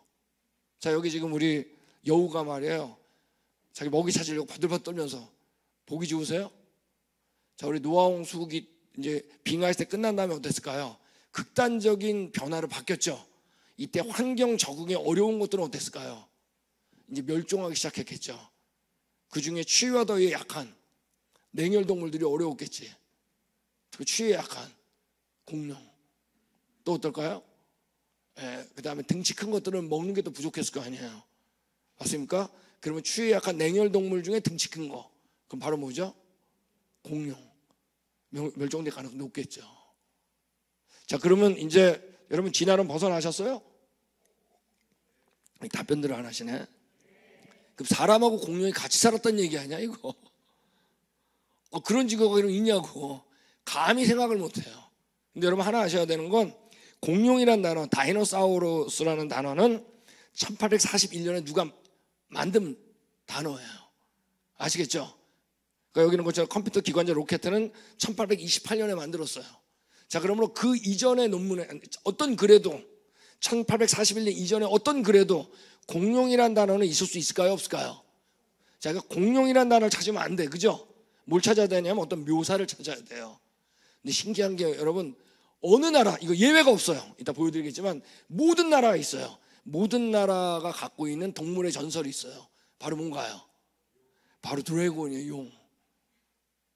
중국, 한국, 일본 다 있어요. 뿐만 아니에요. 뭐 전 세계적으로 다 있어요. 용에 대한 전설이 없는 나라는 없어요. 이 세상에. 공통 분모가 있다는 얘기, 기억이. 네. 여러분, 우리 부탄 같은 경우는 국기 자체가 용이에요. 용, 드래곤. 우리 그 영연방 중에 웨일스라고 있죠? 용이에요. 네, 근데 용의 모습을 보면 분명히 뭐냐면 기괴한 파충류야. 그죠? 여기에 대해서 여러분, 우리 월드북 백과사전에서 이렇게 얘기했잖아요. 전설 속의 용은 과거에 살았던 실제 모습같이 보인다. 그들은 사람이 지구상에 등장하기 오래 서식했다는 거대한 파충류, 바로 뭐죠? 공룡과 아주 유사하다. 용은 일반적으로 사악하고 파괴적이다. 전설 속의 용은. 그 다음 말이 중요해요. 뭐라고요? 모든 나라는 그들의 전설을 갖고 있다. 왜 용에 대한 전설이 없는 나라는 없을까? 네. 여기 우리 브리타니카 백과사전에도 뭐라고 해요? 공룡은 놀라울 정도로 용과 같다. 실제 그렇거든요. 벽화에 여러분 공룡과 같은 그림들이 너무 많아요. 우리 여기 인디안 그 그랜드 캐니언 하바스 폭포 인디안 부족의 그림도 이게 있고, 아즈텍 문화, 아즈텍 고대 멕시코를 얘기합니다. 이런 것도 있고, 캄보디아에 보면 스테고사우루스하고 같은 조각도 있고, 이런 것들이 있어요. 용에 대한 전설 다 있다는 얘기예요. 기억이 있다는 얘기예요. 거대한 파충류. 네. 자, 그러면 여러분 성경은 역사책이죠. 그러면 여러분 성경에도 어때야 될까요? 용에 대한 얘기가 있어야 되겠죠. 근데 공룡이라는 단어를 찾으면 돼요, 안 돼요? 이거 없죠. 네, 그러므로 성경도 분명히 있어야 되는데, 성경을 보면 구약 성경에 아주 기괴한 동물이 3마리가 등장해요. 하나가 탄닌이고, 리오야단, 베헤못이 있는데 모두가 다 기괴한 동물이에요. 네. 탄닌이라는 단어는 구약 성경 27번 나옵니다. 이런 것들 예를 들면 몇 개 볼까요? 이사야에서 보면 장차 들짐승고 실랑, 이게 이제 탄닌인데 영어로는 드래곤으로 했거든요. 근데 우리나라는 뭔지 모르니까 실랑이라고 하는 희한한 동물 이름을 넣었어요. 이게 탄닌이에요. 라합을 점이시고 용이라고 번역했는데 했는데 여기는 이게 탄닌입니다. 이사야서에. 자, 여기 예레미야에서도 뭐라고요? 들나귀들은 자산 위에 서서 실랑같이 헐떡이고. 네. 자, 여기 우리 시편에 보면 2개가 같이 나와요. 주께서 물 가운데 용, 이게 탄닌이에요. 탄닌들의 머리를 깨트렸어요. 리오야단 이런 것도 나와요. 머리를 파쇄하시고. 네. 특별히 리오야단이 6번 등장하는데, 네, 리오야단을 보면 그날의 경고한 날에 그날에 여호와께서 그의 경고하고 그 강한 칼로 날랜 뱀, 파충류예요. 리오야단이라고 그랬어요. 네, 그리고 곧 꼬불꼬불한 뱀 리오야단을 벌하시며 바다에 있는 용 탄닌이라고 그랬어요. 네. 자, 근데 이 탄닌, 리오야단이 있고 아까 베헤몬 얘기했죠. 요 3마리가 모두 등장하는 책이 하나가 있어요. 그 책이 뭘까요? 하필이면 그게 또 욥기예요. 이 욥기는 여러분 비밀 열쇠가 다 있어요. 예를 들면 욥이 얘기하는 거예요. 내가 바다 괴물입니까? 바다 괴물을 보는데 탄닌이에요. 네. 욥기의 41장은 리오야단에 대한 얘기만 나와요. 하나님이 직접 얘기해요. 네가 능히 낚시로 리오야단을 낚으냐면 리오야단 얘기가 쫙 나오는데, 예전에 이 리오야단을 뭐로 번역했냐면 악어로 번역했어요. 개역 성경은. 근데 이번에 개역 개정은 다 원어를 그냥 썼어요. 모르니까 리오야단으로. 읽어보면 악어일 수가 없어요. 근데 한 번 딱 등장하는 게 베헤못인데, 이 6개에 등장하는데 이게 설명이 제일 잘 되어 있어요. 실제로. 자, 이건 하나님이 욥한테 얘기하신 거예요. 뭐라 하냐면 이제 소같이 풀을 먹는 베헤못을 어떻게 하라고요? 볼지어다 그랬어요. 그래서 이 베헤못이 뭔지 모르니까 예전 개역 성경은 하마로 번역했어요. 어떤 영어 성경은 히포, 뭐 코끼리를 번역한 것도 있어요. 왜 뭔지 모르게 그냥 붙인 거야. 근데 여러분 절대 이거는 하마나 코끼리가 될 수 없어요. 이제 볼까요? 첫째, 그 꼬리 치는 게 백양목 같다 그랬거든요. 여러분 레바논의 백양목 아시죠? 무지 두꺼운 나무들이에요. 쫙쫙 뻗은. 예, 근데 여러분 분명 얘는 아니에요. 이거는 이걸 백양목이라고 그러지 않았겠죠? 코끼리도 마찬가지야. 이 흔들거리는 얘는 백양목은 아니야. 예? 과연 이 백양목 같은 꼬리의 주인공이 누굴까? 얘일까? 아니면 얘일까? 여러분 우리가 아는 브라키오사우루스 하면 여러분 딱 맞아요. 베헤못 보라 그랬습니다. 자, 이제 뭐라 그러냐? 근데 이제 이 우리 공룡을 연구하는 사람들이 가장 어려워하는 것 중에 공룡의 꼬리예요. 꼬리가 무지 길죠. 여러분 지금 우리 꼬리를 생각해 보세요. 강아지라든지 고양이라든지 꼬리를 생각해 보세요. 땅에 안 닿아요. 꼬리는 여러분이 평형을 이루어야 되기 때문에 걸을 때 평형을 지켜주는데 역할 하거든요. 근데 여러분 꼬리가 여러분 이렇게 길면은 이건 어떻게 해야 돼요? 축 처져가지고 끌고 다녀야 돼. 이게 어려워. 근데 꼬리가 어떠냐? 그러니까 꼬리가 떠 있어야 돼요. 그러니까 꼬리가 떠 있으려면 이것이 그냥 있어서 그건 절대 안 돼. 이 긴 꼬리는 이 허벅지 있죠? 이 해부학적으로 같이 붙어 있어야 돼요.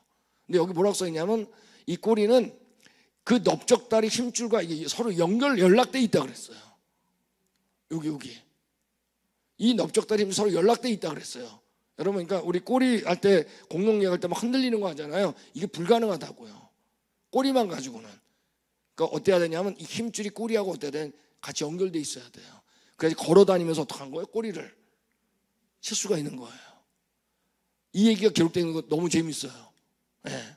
또 보면 그 뼈는 녹광 같고 갈비뼈는 철장 같다 그래서 감옥소. 어마어마하게 큰 거예요. 바로 뭐죠? 브라키오사우루스. 사람이 들어갈 수 있는 거. 이걸 그대로 묘사하면 여러분 우리가 아는 아파토사우루스예요. 네. 근데 뭐라 그랬어요? 하나님께서 볼지어다 보라 그랬어요. 자, 아직 이들이 욥이 살았을 때는 어때요? 네, 살아있을 때예요. 빙하했을 때 말기. 그 다음 점점 죽었겠죠. 그러니까 여러분 사람과 공룡이 함께 살았다? 이해했습니다. 그러니까 공룡이라는 단어를 찾으면 안 돼. 묘사를 찾으면 용에 있어요. 전설 성경에 나와 있어.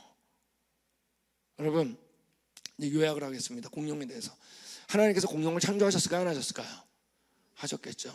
6째 날 창조하셨겠지. 타락이 전에 정말 좋았겠죠.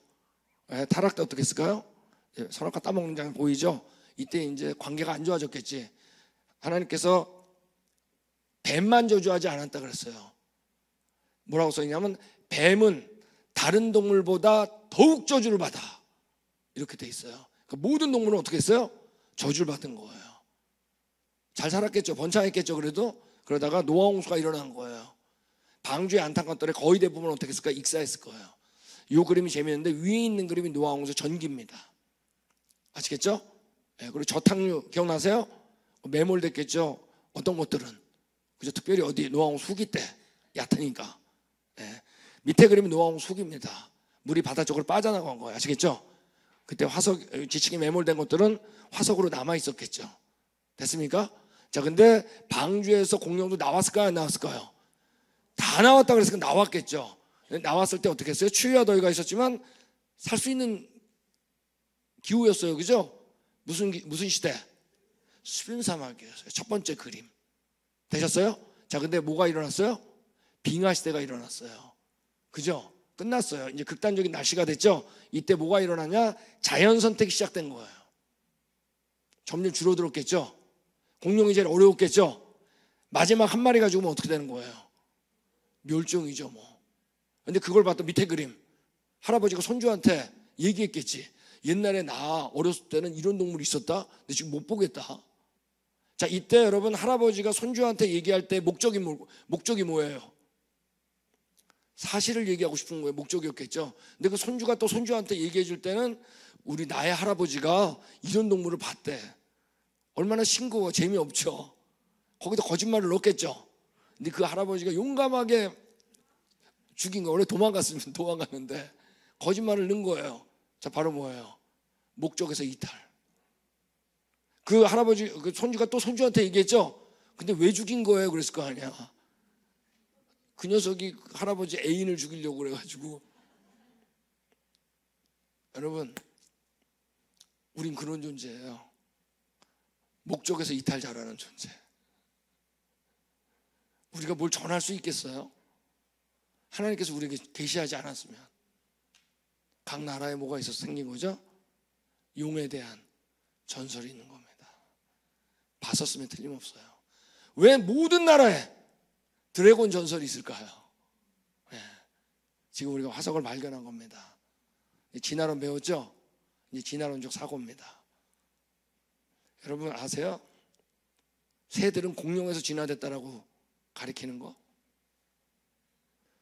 공룡을 본 적도 없는데, 공룡도 본 적이 없는데 완전히 비현실이죠. 우리나라 교과서도 마찬가지예요. 공룡은 중생대 입주에서 번성하여 생태계 최강자로 군림했으나 중생대 말에 갑자기 멸종했다. 공룡은 왜 멸종했을까? 공룡의 멸종은 인류의 출현에 어떤 영향을 줬을까? 숙제예요.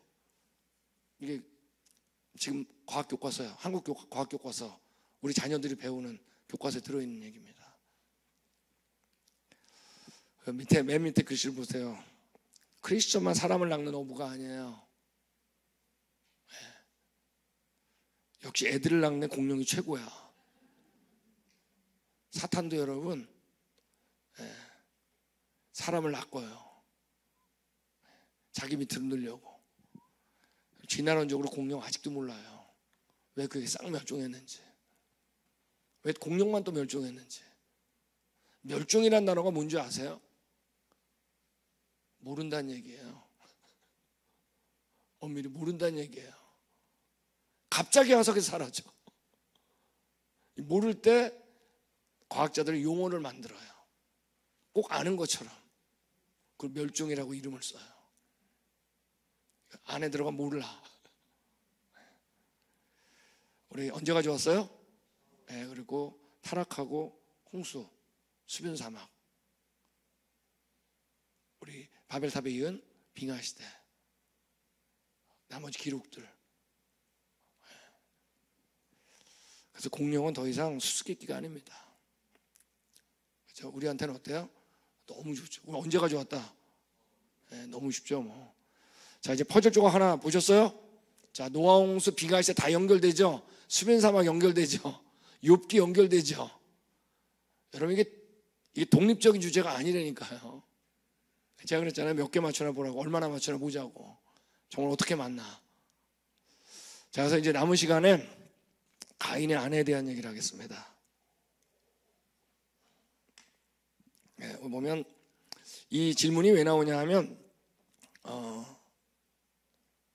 이렇게 나와 있어요. 가인이 아벨을 죽였죠, 그죠? 아벨을 죽였는데 죽였을 때 이제 하나님한테 이제 혼나요. 근데 그때 이렇게 기록되어 있어요. 창세기 4장에 보면 가인이 아내와 동침하니 그가 잉태하여 에녹을 낳은지라 그랬어요. 이때 나오는 질문이 뭐냐면 성경에는 아담의 자식이 3명이 나와요. 누구죠? 가인, 아벨, 그 다음 누구죠? 셋밖에 안 나와요. 그럼 아내를 어디서 얻은 거야? 다른 사람들도 있던 거 아니야? 아담 말고? 네. 또 자기를 죽일까 봐 두려워하죠.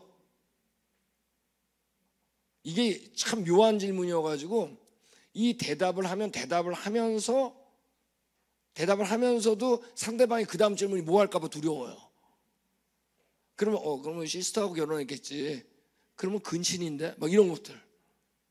아시겠죠? 그래서 이 질문이 아주 묘한 질문이에요. 여러분 미국은 교과서에 진화론 들어오는 걸 못하겠어요. 근데 그때 진화론자들이 해가 어떤 사건을 통해 가지고 진화론을 들어오게 하려고 했어요. 그 유명한 재판이 있었는데 원숭이 재판이라고. 근데 그때 진화론자 변호사가 창조론 측 변호사한테 질문을 던졌어요. 그 창조론 측 변호사 이름이 이제 브라이언인데, 이 브라이언이라는 사람이 워낙 이제 독실한 크리스천이고 성경도 잘 알고 진화론자하고도 이제 공개 논쟁도 한 사람이어가지고 이게 1925년도예요. 성경 질문도 다 했어요. 답변을. 근데 그때 진화론 측이 질문을 던졌는데 가인은 어디서 아내를 얻었냐 질문을 했어요. 근데 이때 정확하게 답변 못한 게 이 질문이었어요. 굉장히 유명한 사건이에요. 근데 거기 왔던 기자들이 답변 잘한 거는 기사로 안 쓰고 브라이언이 가인의 아내에 대해서 답변을 못했다. 그래가지고 이때 이후로 미국에서는 성경을 그대로 믿는 사람한테 질문을 던지는 가장 곤혹스럽게 하는 질문 중에 하나가 이 가인의 아내가 된 겁니다. 무슨 얘기 알겠죠? 예, 그래서 자, 근데 여기에 대한 답은 이제 당연히 성경에서 풀어야 됩니다. 성경부터. 자, 보면 이렇게 돼 있어요. 4장 25절에 아담이 다시 아내와 동침하매 아담이요. 그가 아들을 낳아 그 이름을 셋이라 하였어요. 여러분 셋째 아들이라서 셋이 아니에요? 이름이 셋이에요. 셋. 예, 셋이라 했으니 이때 하와가 고백을 해. 이렇게 고백을 해요. 이는 하나님이 내게 가인 죽인 아벨 뭐라고요? 대신에 다른 씨 셋을 줬다 그랬어요. 이 얘기는 대신이라는 얘기 뭐냐면 가인 낳고 아벨 낳고 셋을 낳은 게 아니에요. 가인 낳고 아벨 어떻게 되고 죽고 난 거야. 대신에.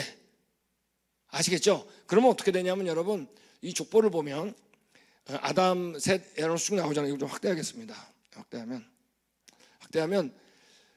아담이 셋을 낳았던 나이가 몇 살이에요? 130살이에요. 자, 이 얘기는 그 사이에 애들을 낳았을까요? 안 낳았을까요? 당연히 안 낳으면 이상한 거죠. 그죠? 또 이렇게 써 있어요. 5장에 보면 아담은 130세에 그 아들을 낳아 이름을 셋이라 하였다 그랬어요. 130살. 아시겠죠?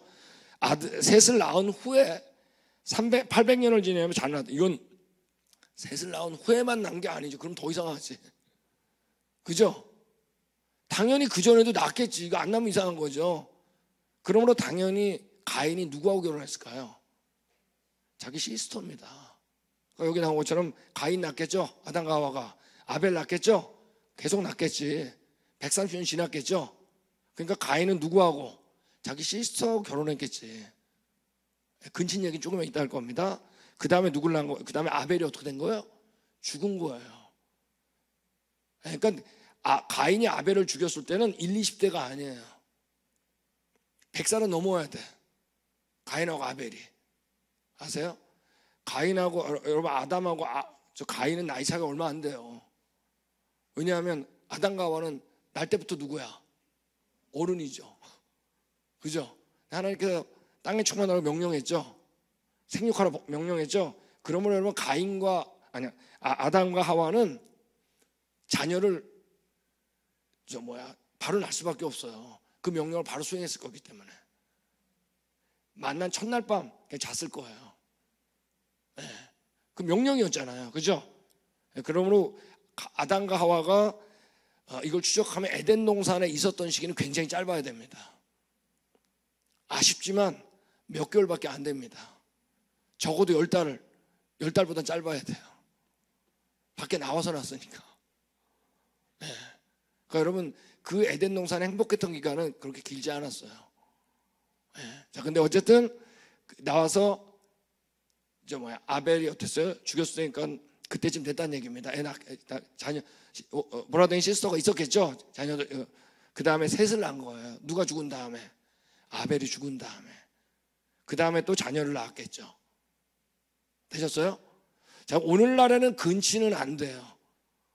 왜냐하면 오늘날에 이제 난자와 정자가 만나잖아요. 그죠? 자, 근데 오늘날의 난자와 정자는 완전하지 않아요. 그러므로 우리가 어떨 때 장애인들이라고 그러잖아요. 정신적으로 육체적인 거 어려움을 낳죠. 그러므로 왜냐하면 오늘날의 그 염색체죠. 다 X선, 감마선, 자외선 이런 것들에 의해 가지고 아까 말씀드린 것처럼 유전자 돌연변이를 받은 상태이기 때문에 완벽하지 않아요. 오늘날의 근치는 굉장히 위험한 게 아주 가까운 근치를 얘기하는 겁니다. 어느 정도 먼 거는 괜찮습니다. 자, 예를 들면 저에 대한 모든 유전 정보는 누구한테 왔어요? 저희 부모님한테 왔습니다. 근데 만약에 제가 대문자비가 이거 소문자비가 있는 소문자비가 데미지를 받았어. 그럼 만약에 저희 누님이 있다, 누나는 어떨까요? 당연히 소문자비에 데미지 받을 가능성이 높겠죠. 맞습니까? 만약에 애를 낳았다 그러면 대문자, 소문자 이렇게 되는데 당연히 대문자비 괜찮겠죠.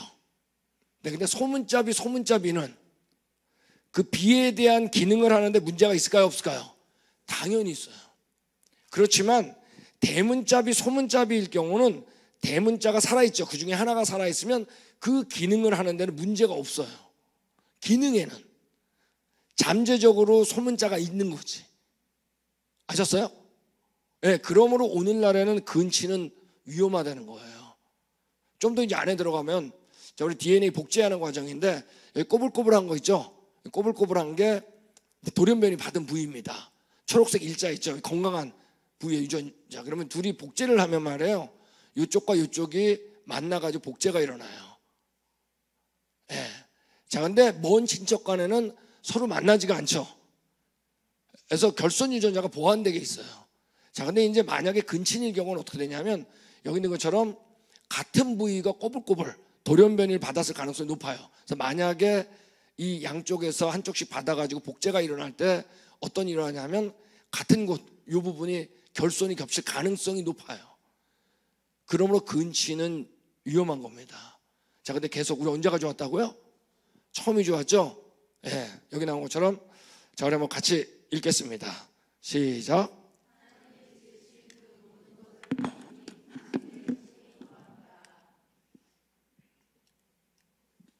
우리는 여러분 우리의 육체 유전자가 처음에는 어땠을까요? 완벽이죠. 건강했겠죠. 그러므로 아담과 하와는 건강했겠죠. 둘이 결혼해서 애 낳는데 함샘이 앞에서 어떨까요? 건강했겠죠. 전혀 문제가 없어요. 아담과 하와가 나가서 복제가 일어나도 전혀 문제가 없어. 왜? 다 건강했으니까. 아담과 하와, 가인, 아벨, 그다음에 헷 다 건강했으니까. 자, 그러므로 가인이 아내를 어디서 얻을 수 있어요? 자기 시스터입니다. 여동생에서 얻었겠죠. 자, 근데 이제 방주에서 나왔어요. 자, 근데 우리가 이전에 900살까지 살았잖아요. 건강했다는 얘기예요. 이제 노화홍수 환경 변화가 일어났죠. 나왔죠. 나왔을 때 무슨 시절을 경험했어요? 10인 사막을 경험했잖아요. 여러분 이때도 홍수 이전보다 나빴지만 어땠다는 얘기예요? 괜찮았겠죠? 그럼 함셈 야벳이 애를 낳았는데 그 애들을 누구와 결혼할 수 있었어요? 아무리 멀어도 사촌. 이때까지 문제가 없었어요. 수명, 아까 유전자하고 관련이 있다 그랬잖아요. 그죠? 유전적인 요소 있잖아요. 그러므로 수명이 길었다는 얘기 그만큼 어땠다는 얘기예요? 유전적으로도 건강했다는 얘기예요. 데미지를 덜 받았다는 얘기예요. 마찬가지예요. 바벨탑 이후에 빙하시 때, 이때도 흩어질 때 어떻게 써있냐면 방언과 족속과 나라대로 그랬잖아요. 족속이 패밀리스, 가족들이죠. 자, 그러므로 이때 가족이 움직였을 때 이 가족들은 누구와 결혼했을까요? 할 수 없이 시스터 브라더예요. 어쩔 수 없어요. 그죠? 오누이가 결혼할 수밖에 없어요. 문제가 이때까지 없었다는 얘기예요. 처음에는. 이걸 우리가 어디서 엿볼 수 있냐면 아브라함의 아버지 데라의 족보를 보면 알 수가 있어요. 여기 있는 것처럼 이 데라가 있죠. 이 데라가 있는데 아브라함인데 여기 초록색으로 된 사람은 우리 믿음의 사족장 아시겠죠? 아브라함, 이삭, 야곱, 요셉. 다음 빨간색으로 된 사람은 다 뭐냐면 와이프들입니다. 아시겠죠? 자, 근데 아브라함의 아내가 누구예요? 사라죠. 근데 사라가 자기하고 무슨 관계예요? 이복 여동생이에요. 스텝 시스터. 즉 데라가 와이프가 몇 있었던 거야. 그러니까 여기 이렇게 써 있잖아요. 그는 사라는 정말로 나의 이복 노이로서 내 아내가 되었다고. 아버지는 데라지만 엄마가 달랐던 거예요. 결혼했는데 문제가 없던 거야. 아브라함의 아들이 누구죠? 이삭이죠. 이삭의 와이프가 리브가죠. 리브가가 여러분 보세요. 다 같이 결혼한 거야. 네. 리브가를 보면 이렇게 써 있어요. 자, 이때 아브라함이 자기 며느리를 드리는데 남종한테 명령하는 게 되게 이상하게 명령해요. 이제 이삭의 와이프를 구하는데 이렇게 얘기해요. 괜찮으세요? 자, 우리 뭐라고 얘기하냐면 내 고향, 내 족속으로 가라 그랬어요. My families. 너 딴 데 가면 안 돼. 가서 내 아들 이삭을 위해서 아내를 택하라. 너 딴 데 가면 안 돼. 근친을 해야 돼. 이 안에서 구한 거예요. 그래서 리브가는 이삭하고 오촌이에요. 오촌이 뭔지 알죠? 네, 사촌의 한 다리. 정말 근친이지. 이때는 여러분 허용이 아니라 거의 명령 수준이에요. 마찬가지예요. 이삭의 아들이 누구예요? 야곱이죠. 야곱의 와이프가 레아하고 라헬이죠. 레아하고 라헬이 바로 누구예요? 라반의 딸 아니야? 외삼촌. 이때도 여러분 뭐라고 명령해요? 이삭이 너 외조부 부두엘 집에 이르러 거기서 내 외삼촌 라반의 딸 중에서 아내를 맞이해라. 이게 뭔 소리예요? 너 사촌하고 결혼해야 된다. 이때는 여러분 허용과 장려를 떠나서 명령이에요. 우리가 언제 가져왔다? 이때는 아직까지 어떻다는 얘기예요? 유전자 결손이 얼마 없었다는 얘기예요. 자, 이랬던 성경이 이때 성경이 갑자기 반전이 일어나요. 바로 언제냐면 출애굽기입니다. 출애굽을 할 때 레위기에서 이렇게 얘기해요. 너희는 살부치, 영어로 하면 close relative입니다. 근친을 얘기하는 거야. 가까운 친척. 가까운 친척과 하체를 범하지 말라. 성관계 가지면 안 돼. 여기 써 있어요. 너는 내 자매, 곧 너의 아버지의 딸이나 내 어머니의 딸이나 집에서 다른 곳에, 그러니까 아버지의 딸인데 어머니 딸 아는 경우도 있겠지. 이복 여동생들 이런 것 집이나 다른 곳에 출생하였을 막론하고 그들의 하체를 범하지 말라. 이때 분명히 뭐예요? 근친과 결혼을 금해요. 여러분 왜 금하셨을까요? 하나님은 마음을 변개치 않는 분이죠. 근데 하나님은 여러분 마음 변개치 않는 분이에요. 근데 조치를 바꿀 때가 있어요. 근데 조치를 바꿀 때는 하나님이 변개치 않는 분이기 때문에 바꾸는 거예요. 왜? 누가 변하니까? 내가 변하니까. 저는 여러분 하나님이 저 때문에 자꾸 조치 안 바꾸길 바랍니다. 제가 하도 막 이랬다 저랬다 해가지고 내가 변한 거예요. 하나님이 어떻어요? 바꿀 수밖에 없었어요. 지금 우리가 근신 안 하는 거는 그동안 어려움이 계속 있다가 나중에 전통으로 남은 거예요. 아직도 근신하는 동네들이 있어요. 거긴 여러분 정말 유전적으로 심각한 사람들이 납니다. 지금 아직도 깨닫지 못하고. 네. 여러분 우리가 언제 가져왔다? 처음이어서 죄와 저주 일어났죠. 네. 그리고 노아홍수 일어나고 2500년간 괜찮았는데 레위기에서 갑자기 이때 바로 뭐죠? 돌연변이가 증가한 겁니다. 네. 그래서 우리 몸도 언제 가져왔을까요? 네. 처음이 좋았죠. 뭐. 이때 재밌는 게 가인이 이런 얘기를 해요. 하나님한테 이제 쫓겨나는데 무릇 나를 만나는 자가 나를 죽이겠나이다. 여러분 만약에 저 옆집에서 어떤 사람이 자기 아우를 죽인 거야. 아셨어요? 그리고 이제 형사가 와가지고 수갑차가지고 나가다가 저를 문 밖에서 만난 거야. 여러분 그때 내가 자기 죽일까봐 무서워할까요? 창피하겠지. 근데 여러분 가인이 왜 나를 만날 자가 나를 죽일까봐 두려워할까요? 주위 있는 자들이 다 누구니까? 자기 가족이니까. 죽일 놈이지. 여러분 가인은 어디서 아내를 얻었을까요? 자기 뭘까요? 여동생이죠. 여러분 역사상 가장 가까운 근친이 누군지 아세요? 역사상 가장 가까운 근친. 그죠? 역사상 가장 가까운 근친은 아담과 하와예요. 아담의 갈비뼈로 하와를 만들었죠. 원밀이 뭐예요? 자기가 자기하고 결혼한 거야. No problem. 왜? 유전자가 어땠으니까? 완벽했으니까. 여러분 계속 우리는 뭐죠? 언제가 좋았다? 처음이 좋았다. 이 틀 안에서 보는 겁니다. 사실 가인의 아내 되셨어요? 여러분 이거 굉장히 무서워해요. 가인의 아내. 왜냐하면 우리 안에 다 뭐가 있으니까 지나는 사고가 있어가지고 가인의 아내 물어보면 벌벌 떨어요. 그 얘기 뭐냐면 가인의 아내를 제대로 이해하면 성경 전체 그림을 잘 이해하고 있다는 거예요. 이건 엄청난 도구가 될 수 있어요. 설명하는데. 자 볼까요 이제. 자 빙하시 때 했죠. 노아홍수 했으면 수면사막 너무 중요하죠. 공룡했죠. 욥기도 나오고 수명했죠. 2번 꺾이는 거. 바벨탑 했습니다. 메모도 안 했어요. 욥기 했죠. 욥기는 이제 또 나와요. 공룡도 걸리고 하니까 욥기가 다 걸려요. 언어 안 했어요. 오늘 할까 했는데 안 됐습니다. 그 다음 석회동굴 안 했고 인류이동 했죠. 바닷가. 석기시대 했죠. 이건 있을 수도 있지만 길수가 없어. 아시겠죠? 네. 그리고 종부나 이거 아주 빅 타픽입니다. 요게 이제 진화론하고 아주 첨예하게 대립되는 건데 요거는 오늘 저녁 때 할 겁니다. 그 다음에 인종 했죠. 한혈통과 격리. 가인의 아내 되셨죠. 자기 여동생. 이게 여러분 독립적인 주제예요, 아니에요? 수변 사막도 가인의 아내하고 관련이 돼. 그래야 우리 데라의 후손들이 서로 근친한 게 설명이 되니까. 그죠? 아직 수변 사막에 영향이 있는, 그죠?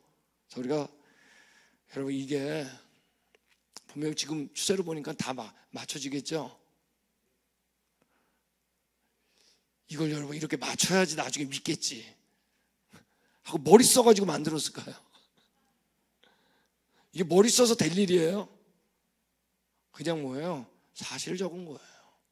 사실을 적었으니까 독립된 주제가 맞는 거예요. 왜? 역사는 하나밖에 없거든요. 가인이 아내가 정한 거 역사 하나예요. 공룡도 똑같은 역사야. 노아 홍수 빙하했을 때 욥기 다 똑같은 역사야. 한 역사. 그러니까 어떤 거예요? 맞는 거. 누가 감히 공룡하고 가인의 아내가 연결될 줄 알았겠어요? 그죠? 연결이 돼요. 역사는 하나밖에 없으니까. 여러분 우리 손에 뭐가 있는 거죠? 성경이 있는 겁니다. 예수님이 얘기했어요. 성경이 바로 나에 대해서 얘기하는 거라고. 하나님은 여러분 이 땅에 예수님 보내시는데 또 예수님 창조자죠. 그분이 직접 오셔야 되는데 오시려면 성경을 먼저 주셨어야 돼요. 그대로 오신 거예요. 그 역사를 본 겁니다. 아까 우리 보셨던 역사 있죠? 창조, 타락, 홍수, 혼돈. 이거 우리가 수직으로 본 거예요. 이건 여러분 수평으로 본 거예요. 이래도 봐도 저래도 봐도 다 맞아. 왜? 역사는 하나밖에 없으니까. 그분이 계시한 겁니다. 기도하겠습니다. 아버지, 저희가 아무리 접근하고 이 퍼즐 조각을 맞추는데 정말로 놀랍기만 합니다. 이 놀라운 것은 맞춰지는 것도 신기하지만 이 모든 것들이 성경의 틀로 맞춰지는 게 놀랍습니다. 우리 손에 성경이 있는 게 놀랍고 이 성경 자체이신 예수님 믿고 있는 게 너무나 감사합니다. 예수님 이름으로 기도했습니다.